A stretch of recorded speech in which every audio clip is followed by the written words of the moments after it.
watching. Don't forget to like, comment, share and subscribe. نبی صلی اللہ علیہ وسلم کو اللہ تعالیٰ کی طرف سے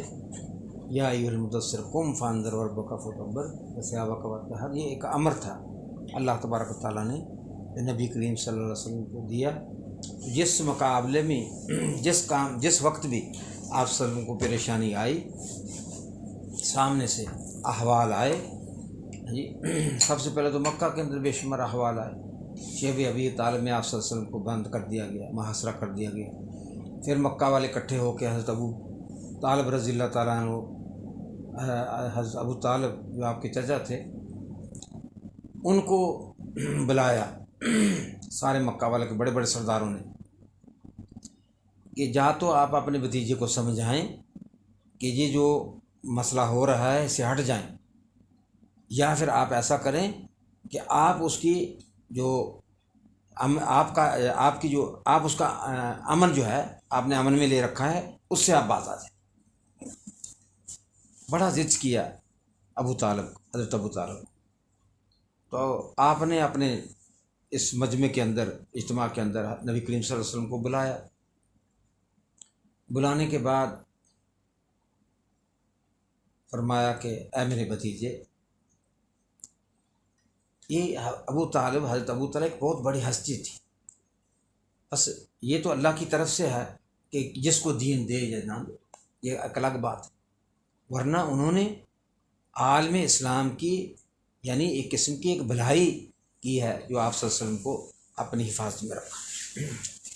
تو فرمایا کہ اے میرے بھتیجے، یہ مکہ والے آپ کے سردار اکٹھے ہوئے ہیں،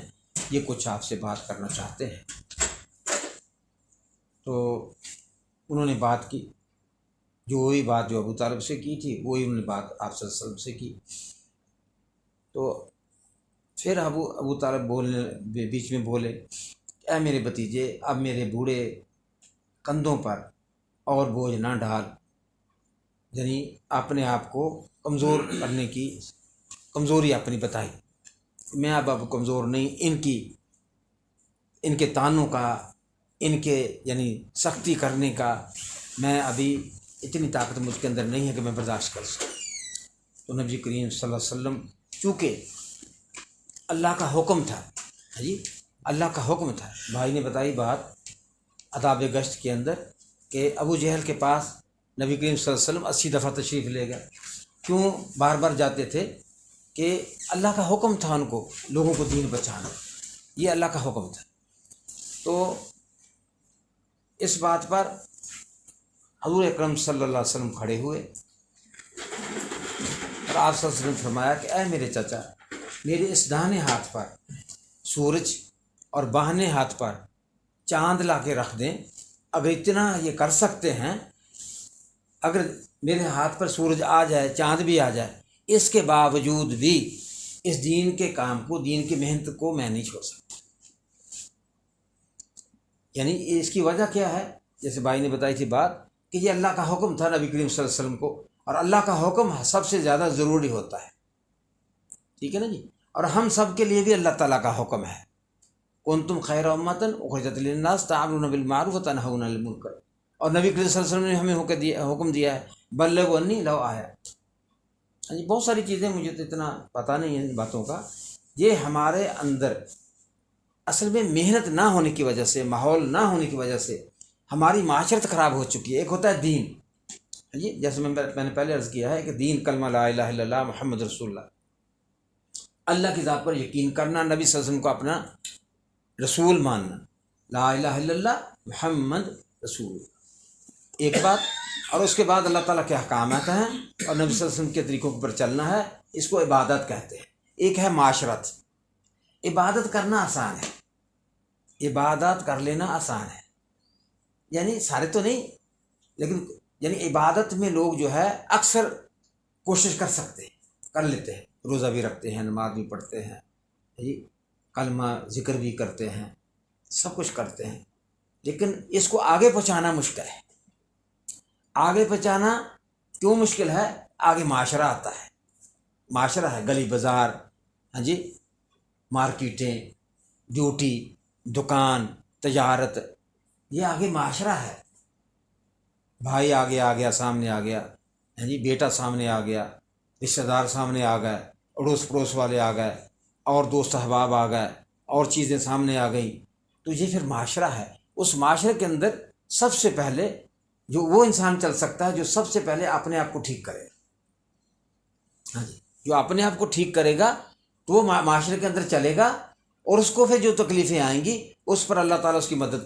فرمائے۔ اگر اپنے آپ کو ٹھیک نہیں کیا، ہاں جی، اپنی نیت کو صحیح نہیں کیا، نبی صلی اللہ علیہ وسلم کے نہج پر اپنے آپ کو نہیں لانے کی کوشش کی،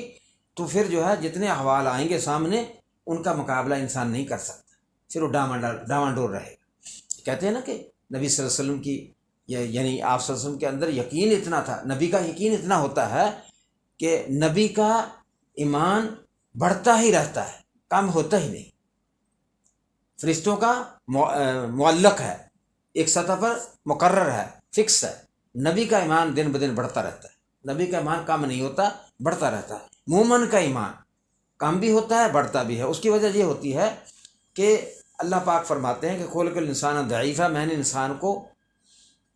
کمزور پیدا کیا ہے۔ اگر ماحول کے اندر رہے گا، بس یہ معاشرے کے اندر جو ماحول ہے میرے بھائی بزرگ دوستو، اس کو درست کرنا بہت زیادہ ضروری ہے۔ آج ہمارے اپنے بچے، ہاں جی، کتنی کمزوری ہے ان کے اندر، خود ہم دیکھیں، یعنی بہت مشکل ہے دین پر، نماز پڑھنا مشکل ہے، قرآن پاک کی تلاوت کرنا مشکل ہے، دعائیں کرنا مشکل ہے، گالی گلوچ سے بچنا مشکل ہے، بہت ساری چیزیں ایسی جو جن سے بچ ہی نہیں سکتے، اور جو کر ہی نہیں سکتے، جو ضروری کام ہے وہ نہیں کر سکتے، جو ضروری نہیں ہے وہ کر رہے ہیں، ان سے بچ نہیں رہے، ضروری کر نہیں رہے، اور غیر ضروری سے بچ نہیں رہے۔ تو میرے بھائی بزرگ دوستو، یہ معاشرہ جو درست ہوگا کب ہوگا؟ جب دین کی محنت ہوگی، فکر ہوگی، ہاں جی، یہ اسی لیے اللہ کے راستے میں نکلا جاتا ہے تھوڑے بہت اوقات کے لیے، ہاں جی، تاکہ ہم جو ہے سب سے پہلے تو ہم عبادت کر کے اللہ کے ساتھ اپنے تعلق کو جوڑیں، ہاں جی، اپنے آپ کو درست کریں، اپنے آپ کو اپنے اندر جو ہے اللہ کی ذات کا دھیان پیدا کریں، 24 گھنٹے ہم اللہ کو یاد کریں، ہاں جی، اور اس کے بعد جو ہے ہم جو ہے لوگوں کی محبت ہمارے دلوں میں ہو، ہمارے اخلاق درست ہو جائیں، ہاں جی۔ کیسے ہم کہہ سکتے ہیں کہ گلی بازار میں کوئی آدمی اگر غیر شرعی طریقے سے جا رہا ہے، ہم اس کو برا بھلا نہیں کہہ سکتے، ہم اس کو برا بھلا نہیں کہہ سکتے۔ آج تو میرے بھائی بزرگ دوستو، کئی دفعہ یہ دیکھا گیا ہے، سنا گیا ہے کہ کہہ دیتے ہیں ہم کہ بھئی اس کو چھوڑو، اس کو، یہ تو کافر ہے، یعنی اس کو، یہ تو جہنمی لوگ ہیں، ایسا نہیں کہہ سکتے، ہاں جی۔ یہ تو ہمیں فکر کی ضرورت ہے، ہمیں غم کرنے کی ضرورت ہے، ہمارے دل کے اندر رحم ہی نہیں ہے اگر ہم اس کو برا بھلا کہتے ہیں۔ ہمیں تو رونا چاہیے، ہمیں تو، آپ صلی اللہ علیہ وسلم ایک دفعہ تشریف فرما تھے، تو ایک جنازہ گیا، آپ سے پریشان ہو گئے، آپ کی آنکھوں میں آنسو آ گئے، چہرے کا رنگ بدل گیا، تو لوگوں نے کہا، بیٹھا ہوئے صحابہ کرام نے، یا رسول اللہ صلی اللہ علیہ وسلم، یہ تو ایک کافر کا جنازہ ہے۔ فرمایا اس لیے تو رونا ہے، اس لیے تو رونا ہے کہ یہ چلا گیا، مر گیا ہے، دنیا سے جا رہا ہے، لیکن اس کو میں بات سمجھا ہی نہیں سکا، اور یہ عبدالآباد مصیبت میں چلا گیا، مجھ سے پوچھا جائے گا۔ جی، آپ سے ایک فوتگی کے قریب ایک آدمی تھا، اس کے پاس چلے گئے، آپ یہ ایک یہودی لڑکا، آپ یہ واقعہ سنتے رہتے ہیں، تو لوگوں پوچھا کہ وہ کافی دنوں سے نہیں آ رہا، کیا ہوا؟ تو عرض کی، یا رسول اللہ صلی اللہ علیہ وسلم، وہ بیمار ہے، اتنا سخت بیمار ہے کہ اس کی جو ہے یعنی جان لبوں پر ہے، جان لبوں پر ہے۔ تو آپ صلی اللہ علیہ وسلم جو ہے کہتے ٹھیک ہے چلو مجھے اس کے پاس لے چلو، اللہ اکبر۔ تو آپ صلی اللہ علیہ وسلم کو وہاں لے گئے، آپ صلی اللہ علیہ وسلم چلے گئے، ان کے سرانے میں بیٹھ گئے، تو آپ صلی اللہ علیہ وسلم نے وہ بات، ابھی تھوڑی بہت ہی بات کر رہا تھا، آپ صلی اللہ علیہ وسلم نے اس کو کلمے کی تلقین کی، تو اس نے اپنے باپ کی طرف دیکھا، یہودی تھا، بہت بڑا کٹر یہودی تھا، تو انہوں نے اشارہ کر دیا، اس وقت باپ کا دل بھی نرم ہو گیا تھا کہ بھئی جو ابو القاسم کہتے ہیں اس کی بات کو سن لو، تو اس نے سن لیا، مان لیا، کلمہ شہادت پڑھ لیا، اور اس کی جان چلی گئی، وہ فوت ہو گئے۔ تو جب آپ گئے تھے، غمگین تھے، جب واپس آئے تو خوش بشاش خوش باش تھے۔ تو فرمایا کہ لوگوں نے کہا، یا رسول اللہ صلی اللہ علیہ وسلم، جب آپ جا رہے تھے کتنے غمگین تھے، آپ بڑے، یعنی آپ کے چہرے سے پریشانی ظاہر ہو رہی تھی، اور جب آپ واپس آ رہے ہیں تو آپ بڑے خوش باش ہیں، یعنی ایک خوشحالی آپ کے چہرے پر ہے۔ تو فرمایا کہ کیوں نہ خوش ہوں، میرا ایک امتی اللہ اکبر جہنم سے بچ کر جنت والا بن گیا۔ تو میرے بھائی بزرگ دوستو، ہمارے بھی کچھ نہ کچھ محنت اس طرز پہ آنی چاہیے کہ ہم بھی کوشش کریں کہ کس طرح اللہ تبارک و تعالیٰ ہمیں خود کو اور ہمارے ذریعے سے لوگوں کو اللہ پاک دین پر یعنی آنے کی کوشش۔ تو اس کے لیے میرے بھائی بزرگ دوستو، اپنی نیتوں کو سب سے پہلے نیتوں کو درست کرنا ہے۔ حتیٰ کہ فرمایا کہ جو یہ چیزیں ہیں نا، چیزیں لکڑی کو اگر جلاتا ہے، پانی کو استعمال کرتا ہے، یا کپڑا یوز کرتا ہے، یا جوتی چپل یوز کرتا ہے، یا کھانا کھاتا ہے، یہ چیزیں بھی اسراف کے بغیر استعمال کرنی چاہیے۔ اسراف ان میں نہیں کر سکتا، کپڑوں میں، کھانے میں، پینے میں۔ ہاں جی، کہتے ہیں، ایک ساتھی بتا رہے تھے کہ اگر دریا کے اوپر ٹھٹھا مارتا ہوا دریا چل رہا ہے، آپ اس سے پانی وضو کر رہے ہیں، اس میں بھی بیٹھے ہیں تو آپ نبی صلی اللہ علیہ وسلم کے طریقے کو یعنی پورا کریں گے، اسراف نہیں کریں گے۔ تو میرے بھائی بزرگ دوستو، کہتے ہیں کہ اس لیے نیتوں کو درست کرنا، ہاں جی، دو چیزوں سے انسان کا دل بنتا ہے، دل نرم ہوتا ہے۔ ایک تو نیت کا صحیح کرنا، کسی سے کچھ نہیں لینا، کوئی بات نہیں، کسی کے ساتھ کوئی مدد کر دی، کسی کی ضرورت کو پورا کروا دیا، یا کسی کے پاس چلے گئے، یا کسی کو کچھ کھلا دیا، کسی کو کچھ دے دیا، تو اس کے لیے جو ہے دل میں کسی چیز کی ضرورت، جب انسان اپنے آپ کو کنٹرول میں رکھے گا نا، اس کا لالچ بھی کنٹرول میں آ جائے گا، اس کی نیت بھی کنٹرول میں آ جائے گی، اس کو ضرورت نہیں پڑے گی زیادہ۔ دیکھو، ایک تو ہوتا ہے رزق اللہ کی طرف سے، بغیر طمع کے، بغیر یعنی کوشش تو ہر انسان کرتا ہے، کوشش کرنا ضروری ہے، لیکن طمع نہیں ہونی چاہیے۔ ایک طمع ہوتی ہے کہ مجھے یہ بھی مل جائے، اس سے بھی مل جائے، اس سے بھی مل جائے، اس سے بھی مل جائے، ایک تو یہ طمع ہوتی ہے۔ ایک بغیر طمع کے صحابہ کرام کو بھی اللہ پاک نے جو بے شمار یعنی رزق دیا، مال دیا، لیکن اعمال پورے تھے، اعمال پورے تھے۔ اور میں یہ کہتا ہوں کہ میری تو یعنی یہ اپنا ایک تجربہ ہے کہ انسان عمل کے اندر جب لگتا ہے، ہاں جی، میں جب گھر میں فارغ بیٹھا ہوں تو ٹیلی فون نہیں آتے، جب میں گشت میں آتا ہوں تو زیادہ آتے، ہاں جی۔ یہ تو اللہ تعالیٰ رزق دینے والا ہے، یہ تو دے سکتا ہے، لیکن آپ جو ہے اپنے آپ کو کنٹرول کریں اور حلال رزق جو ہے اس کی فکر کریں، تو اللہ تبارک تعالیٰ کا رزق دے گا۔ اس کے باوجود آپ کی زندگی کے اندر طمع چیز نہیں ہونی چاہیے، کسی سے لینا دینا نہیں ہونا چاہیے، اخلاص پیدا ہو جائے گا۔ اور جب اللہ تبارک تعالیٰ کے احکامات ہمارے سامنے، نبی صلی اللہ علیہ وسلم کے طریقے ہماری زندگی میں آ جائیں گے، اتباع رسول سب سے زیادہ ضروری ہے ایمان کے بعد، جب وہ آ جائے گی تو انشاءاللہ انسان بن جائے گا، اس بنے ہوئے انسان سے دوسرے بنے گے، ہاں جی۔ تو اس کے لیے یہ ساری چیزیں ہیں میرے بھائی بزرگ دوستو، کہ کیسے ہمارا ایمان آمنت باللہ و ملائکتہ و کتبہ و رسلہ، جیسے یہ ایمان ہمارا کیسے پکا ہو جائے گا، اس کے لیے اللہ کے راستے میں نکلنا ہے۔ ہماری نمازیں کیسے درست ہو جائیں گی، اس کے لیے ہم نے اللہ کے راستے میں نکلنا ہے۔ موسٹلی اکثر لوگ میں نے یہ دیکھا ہے جن کو یہ سنت داڑھی پر منہ پہ آئی ہے، داڑھی سنت جو رسول کی، یہ اللہ کے راستے میں نکل کر آئی ہے۔ میرے خیال اکا دکا ہوگا جس نے کوئی گھر میں بیٹھے یا کسی اور طریقے سے جس کی داڑھی ہوگی، میں یعنی ورنہ جتنے آدمی چلا لگایا، 3 دن لگائے، 10 دن لگائے، یا گشتوں میں جڑے یا مرکز میں جانے لگے، یعنی اس پہ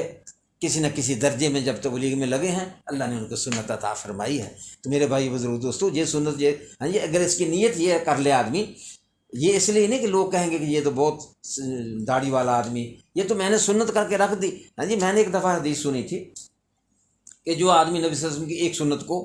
زندہ کرے گا، آپ صلی اللہ علیہ وسلم کی حدیث جو ہے، چھوٹی یا بڑی کہنا یہ بہت بڑا ظلم ہے، کبھی نہ کہیں کہ چھوٹی سی حدیث، بڑی حدیث، نا، آپ صلی اللہ علیہ وسلم کی مطلب سنت چھوٹی بڑی نہیں کہنا، یعنی آپ صلی اللہ علیہ وسلم کی ایک سنت کو جو زندہ کرے گا، ہاں جی، اور قیامت تک اس پر عمل کرے گا تو کیا ملے گا جی؟ ہاں جی، 100 شہیدوں کا ثواب اللہ پاک عطا فرمائے، شہید کا ثواب آپ جانتے ہیں۔ جس کے لیے میرے بھائی دوستو، کچھ نہ کچھ کر کے، کوشش کر کے اللہ کے راستے میں نکلنا، ہاں جی، دین کو سیکھنا، دوسروں کو سکھانا۔ جائیں گے تو انشاءاللہ تھوڑی سی تکلیف ہوگی، اس پہ انشاءاللہ ہم بنیں گے، نکلتے رہیں گے، آتے رہیں گے، نکلتے رہیں گے، آتے رہیں گے، تو انشاءاللہ یعنی کہتے ہیں کہ جو اللہ کے راستے میں نکلتا ہے دنیا مافیا سے بہتر ہے۔ ایک ریال خرچ کرے گا کروڑوں کے حساب سے اجر ہے، لاکھوں کے حساب سے اجر ہے میرے بھائی بزرگ دوستو۔ ایک نیکی کرے گا اس کا اجر بڑھا چڑھا کے اللہ دیں گے۔ ایک نماز اللہ کے راستے میں پڑھے گا تو کتنی نمازوں کا اللہ پاک اجر عطا فرمائیں گے۔ ایک بات پر سالوں کی عبادت کا اللہ پاک اجر عطا فرمائیں گے۔ جس راستے پہ جائیں گے میرے بھائی بزرگ دوستو، وہ راستے مرنے کے بعد گواہی دیں گے، اس کے اعمال کے لیے گواہی دیں گے۔ تو میرے بھائی بزرگ دوستو، یہ تو گھر میں بیٹھے نہیں ہو سکتا، اور پھر یہ ایک بڑی جامع حدیث ہے کہ جو اللہ کے راستے میں نکلنے والا اور جو گھر بیٹھا ہوا کبھی برابر ہو نہیں سکتا، بلکہ قرآن کی آیت کا ترجمہ ہے۔ ہاں جی، معنی ہے کہ یعنی ایک جیسے نہیں ہو سکتے جو آدمی گھر میں بیٹھے جو اللہ کے راستے میں۔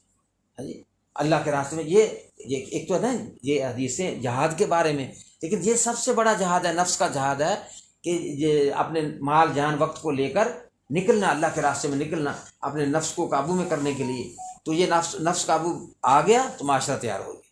معاشرہ، اللہ اکبر، صحابہ کرام نے معاشرہ تیار کیا تھا۔ ایک جو ہے چھوٹا کام کرنے والا دنیاوی، بال کاٹنے والا، اس سے جتنے مرضی آپ فقہ کے مسائل پوچھ سکتے تھے، اس کو پتہ تھا، معاشرہ بنا ہوا تھا۔ آج ہمارا معاشرہ میرے بھائی بزرگ دوستو، اللہ اکبر، ہاں جی، وہ ایک آدمی سے کسی نے پوچھا کہ بات چلی، کچھ ایسے بات چلی، ایک میرے جیسا جا کے بیٹھ گئے، یعنی بات ہو رہی تھی دین کی، تو بعد میں وہ کہنے لگا کہ کیا حضرت عمر نبی نہیں تھی؟ میرے بھائی پتہ ہی نہیں، ہاں جی، پتہ ہی نہیں دین کا۔ تو اس کے لیے میرے بھائی بزرگ ہم کوشش کریں اور محنت کریں اپنے اوپر بھی، سب سے پہلے ہم اور اس کے بعد دوسرے۔ تو انشاءاللہ کون تیار ہے؟ یہ اللہ چلیے کی جماعت بھی جانے والی ہے، اللہ ہمیں لے جائے، اور Thanks for watching. Don't forget to like, comment, share and subscribe.